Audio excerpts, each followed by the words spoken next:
तू हे नसते आरोप माझ्यावर जे करतेस ना मगातपासून ते आधी बंद कर, समजलं?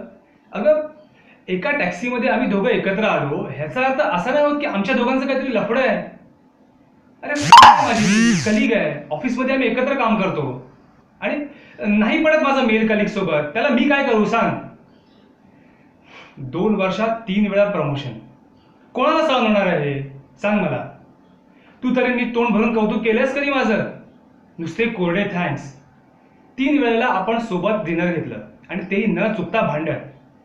आपण आहे ना कुठल्या मुहूर्तावर प्रेमात पडलोय हे अजूनही मला कळत नाहीये. आणि नाही खरंच आता हे सत्य आपल्याला मान्य करायलाच पाहिजे. तू काही म्हण, 4 वर्षात 40 वेळा एकमेकांना कायमचं सोडून द्यायचं ठरवलंय, पण 24 तासाच्या आतच कितीतरी माफीनामे, सॉरीनामे, पुन्हा भांडायचं नाही असा त्याच त्याच आणाभाका करत पहिले पाडे 55. प्लीज आता तरी पुन्हा सुरू होऊ नकोस प्लीज. हे आपण एक काम करूया, आपण ना 2 तासासाठी एकमेकांसाठी बोलूयाच नको, ठीक आहे? अगं अगं कुठे चाललीस? अगं बाय तरी म्हण. अगं शौरी बाय तरी म्हण. अगं अगं